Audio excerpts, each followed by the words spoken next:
So our first video is on integration, and this will be an intuitive explanation behind like why does integration work and like what it is it exactly. So like it will clear all of the doubts that if you have about integration, or like make the concept much deeper for you and you will understand it much better. So integration, what does it mean? So it means that it's something related to sum, right? It does a name implies that it's something related to sum, but more like adding up tiny little parts. Why? Because if we if we have tiny little parts, then there is less chance of error. So now, like, why does integration function so well? So let's not go into error right now. This is a later topic. So we'll just focus on like the intuitive explanation, like just understanding it. So if we have a picture and it's a picture made of small strokes, small details, but the small details on themselves does not make any sense, but we add them up and it starts making sense. So small details and small strokes, what is common in them? They have small chance of error or a small error. That means that we need like millions of dots in order to make a good painting, like that a painting that makes sense.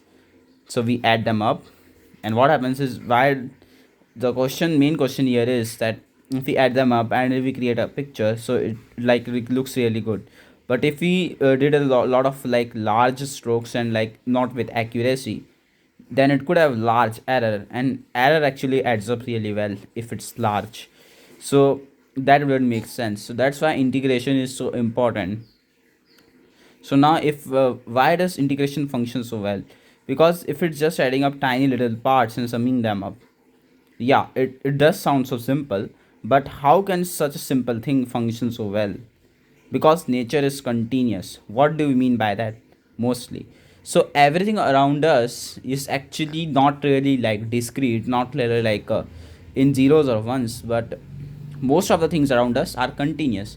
Like for example, like this picture, it's like flowing, it's continuous, it's like varying at every point. It's like every point is varying with distance. So if I increase the distance, this variation is like continuous. It's not like discrete, it's like joined together. It's like continuous. What do we mean by that? If you chop something continuous into very tiny pieces, this thing behave almost linearly. What do we mean by that? So let's imagine that I chop something so small that it becomes a dot. Like I chop an atom, we have some material, like we chop it, and it we chop it into different like small atoms, and the small atoms are like small dots, and they are very tiny, so it becomes simple, right? So think of zooming into a curve. The closer you zoom, the more curve looks like a straight line or a group of straight line. So if I have a curve like this one, and you can even take a circle on Desmos and like zoom it, like it's just an explanation. It's just more insight onto what is happening. So if you take a circle or something like a curve and then you zoom it, like it will be a group of straight lines or like a straight line. And I have tried this. Like if you zoom in like some different curves, like if you zoom in a circle of radius 1 and if you zoom in a circle of radius 5 or a bigger radius, then the circle which has a greater radius actually has less curvature. And that, I think that less curvature, or that maybe more curvature, I don't know what it is, but something makes the curvature more straight. So the group of straight line, if you zoom in enough, the straight lines appear more faster. So like if I am zooming in a circle, like 5 radius or maybe 25 radius, 25 units radius, unit can be anything, but it's just the same. And if I take a circle of 1 unit, then I zoom both of them, right? So I will reach a point where the circle looks like a straight line on the bigger circle faster. So on the bigger circle I will reach the point faster as compared to the smaller circle. Why? Because maybe it's something related to curvature, and curvature is often like inversely proportional to radius. So if you have a circle of like larger radius, then the curvature would be like inversely proportional, so it will be less, right? So if you take a circle of like larger radius, because the curvature is more often than not inversely proportional to 1 over r, what does that mean? If I increase the radius, then the curvature decreases, and if I decrease the radius, then the curvature increases, vice versa. So if I have a bigger circle of bigger radius, then it has less curvature, and that explains why do we see a circle like a larger circle of larger radius. If you zoom in, becoming into a straight line, like going into a straight line like faster than a circle of smaller radius. So this curve, if you zoom in enough, it looks like tiny groups of straight line. Now if you approximate by not taking infinitely small pieces, what do we mean by that?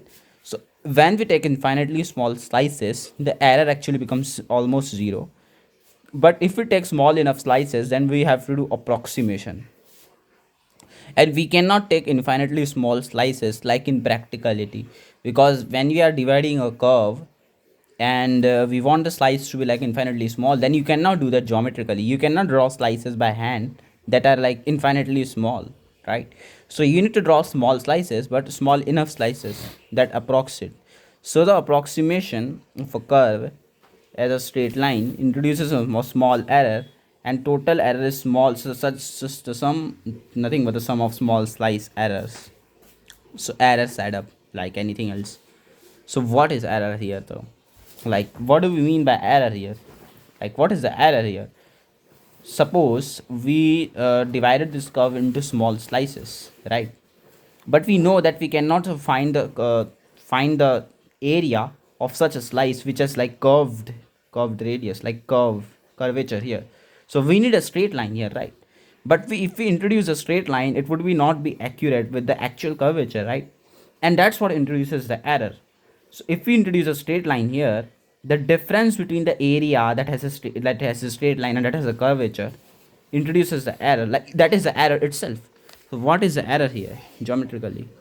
When we zoom in, this straight line approximates and creates a small error, which is actually a triangle here. It looks like a triangle, but it can be anything. We are just focusing on the geometry here, so I approximated it as a triangle, but it can be anything depending on the curvature. And we can go in more depth later on, but I just need to like focus on like some depth right now, so we can just understand the topic a little bit. We know what is going on then for integration. So error can either be positive or negative. What do we mean by that? Okay, see it as that if I approximated it underneath the curvature, like the actual curve, right, then I need to add the error, right? That means that error is positive. What do we mean by that? So what is error we are exploring geometrically? So when we are talking about error, it can be like any shape, but here we have approximated it as a triangle, and because of the curvature here, it is like appearing as a triangle, but it can be anything, I think. So a straight line approximation creates a small error, which is actually a triangle here, and error can be positive or negative. What do we mean by that? If you take a curve and I underestimate the curve, like by drawing the like rectangular strips that are actually underneath the curvature, like underneath the actual curve, and this creates a small error here. But if I add these small things, then I get the actual curve, right? That means I need to add them. So whenever I need to add them, that creates a positive error. But if I need to subtract them, like I overestimated the curve and I need to subtract the error, that creates a negative error. So here it is a positive error. But what if I like took a maximum area? Like there can be like you can approximate it as like you take a bigger strip, right? And you take like there are small 5 strips, but you can take a bigger 5 strips, and then the area would be much larger than the actual one. So you need to subtract the error, like error will be negative, so you will just remove the error and you will get the actual curve. That's why error is so important. And if we underestimate the original curve, like here the error is positive, but if you overestimate, the error is negative. But where have we seen this geometrically? That's really interesting, right? Like this thing, I have seen it here in the segment of a circle. That's exactly the error. Small the error can be a part of a segment in the circle. Let us draw a circle and a segment in an arc. Of course, a segment is in an arc, but why does this matter here? Why does the okay? So when we take a circle, the most common geometrical explanation for an error is the segment of a circle, and the segment itself can be corresponding to an error, like it can be an error. So what do we mean by that? Segment of a circle depends on the arc of the circle. depends on the size of the arc of the circle. If the arc is larger, the segment will be larger. So if the arc is greater, then the error will be larger as well. So that means if you have a bigger curvature, and if I take only one strip here, right, then the width of the strip, the single width would be much larger than 5 of these each alone, right? Then this means that the width here creates a bigger error, because the arc, you can imagine it as an arc of a circle, right? This is an arc, this is a small portion of an arc. Then this is a small error as compared to something which had a big arc. So bigger arc creates big error. That's why we divided into small pieces. So that's like a good geometrical explanation for this. And triangle looks similar to error, but for a smaller arc, there is a smaller segment, the error is smaller. So that's why error is like that. But now we need to derive a mathematical equation for error, like a general mathematical equation like we can think of. So like if you are using a rectangular approximation like I am using here, you can also use trapezoid and other stuff like parabolas, but I am using rectangular approximation. That's why I said that I need to go deeper into this as well. So that's not the deepest explanation you can do with this errors and integration. So error is really important for integration, but we need to go much deeper right now. So we need to understand, why does error affect integration the way it does. So what is error related to mathematically? Error is often in the form of a triangle when we do a straight line approximation for a curve. What does this mean? If I take this curve right now, and if I take a straight line approximation, because I don't know how to find the area when this curvature is there, right? I take a triangle and I find the area of this triangle, right? By drawing a hypotenuse here. Hypotenuse.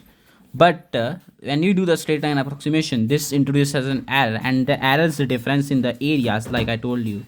So this can be the error, but it depends more on the curvature.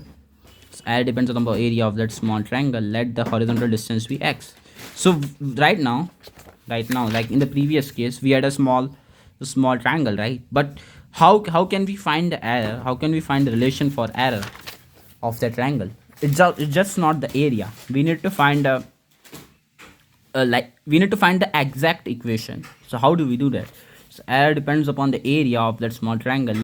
So like the error, like in previous case, depends upon the area of the triangle, but that area is, we need to find the exact mathematical equation for that, like exact mathematical, like for relation for that. We can't just do the area of triangle is equals to half of base into height. That's not accurate. You need to find a more general equation that actually is for the error, that is like here, that is like getting originated here. So to do that, let the horizontal distance be x. Then for a curve, the more the horizontal distance increases and the more slope gets accumulated. What does this mean? If you have a curve, like I had some horizontal distance here, right? But we need to find out like how the horizontal distance affects the curvature, like this curvature, like the slope accumulated. So this curvature is nothing but the slope is getting accumulated at each and every point. If I take the first derivative here, then I will find that it is different at different points. What does that mean? The first derivative indicates the slope of the tangent. That means the slope is changing. That's why the curvature is increasing, because the slope is changing at each and every point. That's why this curve is going upwards. That means the slope is increasing, right? What does that mean? What does this indicate me? The more slope gets accumulated, the more the height increases. So the height is increasing here as well. That's what it means. So if I have more horizontal distance, then if this keeps going on, then that means that this will increase, right? This will keep increasing if this keeps increasing, right? But like the more horizontal distance I have, so that means that if horizontal distance increases, then the slope accumulated increases as well. That means if the horizontal distance is x, like this, then slope accumulated should be directly proportional to x, which I have here. So I explained it. I didn't even read my notes. I just explained it because I know it. So more horizontal distance in one increases the height too. So in two, I didn't have much horizontal distance. That's why the height was not there. But here, the horizontal distance is much more. And I would explain it more later in later videos in more depth. Like why does this happen? Like I had a common argument against this, that in projectile motion, the two directions are independent, but here it's not the case. Like the two directions are independent in projectile motion in a different sense, so we cannot say that the height should not be dependent on like the slope or the vertical distance. So height here is also dependent on the horizontal distance. I will tell you why. So the slope accumulated should also be proportional to x, because as x increases, slope gets accumulated too because of more change in y over x. So what does this mean? As x increases, there is more change in y over x, like that gets added. So each add increases this, right? So this means that if x increases, this should increase as well, because there is more change in y over x. So there is more, if x increases, then there can be more change in y. That's the potential. So that's why this is proportional, directly proportional to x. But height depends on both slope accumulated and horizontal distance moved. What does this mean? Height depends on both. What does this mean? Okay, if I had some horizontal distance, then I know that wouldn't affect the height, right? But here we have a slope. Here slope is accumulating, and because of the horizontal distance, more slope get accumulated. So because that's the horizontal distance is x, and this is directly proportional to x, that means the height should be directly proportional to x square, because it depends on both, not only on one. Because this depends on this and height depends on this, so this should depend on both, right? That's what it means. So this means our error should be proportional to height times horizontal distance moved. But height is proportional to direct x square, but we didn't include the horizontal distance in this, right? We only included this because this was already proportional to x, and we already had an x, so that's why it becomes x cubed. So one common argument against this, like with this, can be that if there is if there is no horizontal distance, there can be no height. That's why the height is proportional to this as well. Like just imagine I remove this, then there can be no slope and there can be no height, like no space for height. But when the slope gets accumulated, and when I have some horizontal distance, this increases the chance of having a greater height. That's why this is directly proportional to x square, and we get the error as directly proportional to x cubed, because that's what the area is will be in the form of. So that's why for smaller sizes the error decreases so quickly. So if I have error like the horizontal distance as small as 0.2, then the error will decrease much faster. And if I have error 2 cubed, that it will increase much faster. So that's why it's so like great. Like that's why the integration works so well. But in a circle, error often stag it off a circle. I do is just stag it down and horizontal distance. That's what the area is in a circle.